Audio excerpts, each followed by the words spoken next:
বিশ্বজুড়ে কৃত্রিম বুদ্ধিমত্তার দৌড়ে সবচেয়ে আলোচিত প্রতিষ্ঠান ওপেন এআইকে ঘিরে এবার সামনে এলো নতুন বিস্ফোরক তথ্য।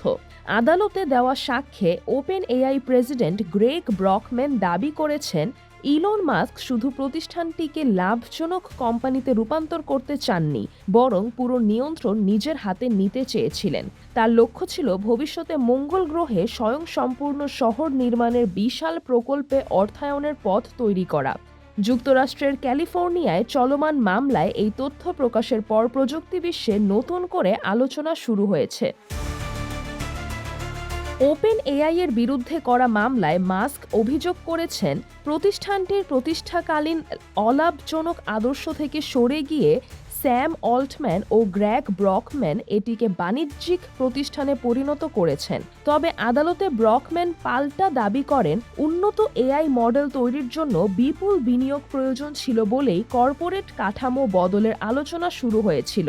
তিনি বলেন ২০১৭ সালের এক বৈঠকে মাস্ক স্পষ্টভাবে জানিয়েছিলেন ব্যবসায়িক অভিজ্ঞতার কারণে ওপেন এআই এর সংখ্যাগরিষ্ঠ মালিকানা তারই প্রাপ্য। সাক্ষ্যে আরও উঠে এসেছে উত্তপ্ত এক বৈঠকের বর্ণনা। ব্রকম্যান জানান সম্ভাব্য শেয়ার কাঠামো নিয়ে আলোচনা চলাকালে ক্ষুব্ধ হয়ে ওঠেন মাস্ক। তিনি প্রস্তাব প্রত্যাখ্যান করে সভাকক্ষ ত্যাগ করেন এবং নতুন অর্থায়ন বন্ধের হুঁশিয়ারিও দেন। ব্রকম্যানের ভাষ্য অনুযায়ী মাস্ক তখন বলেছিলেন মঙ্গল গ্রহে একটি শহর গড়ে তুলতে তার প্রয়োজন প্রায় $৮,০০০ কোটি এবং সেই লক্ষ্যেই ওপেন এআই এর পূর্ণ নিয়ন্ত্রণ চেয়েছিলেন তিনি।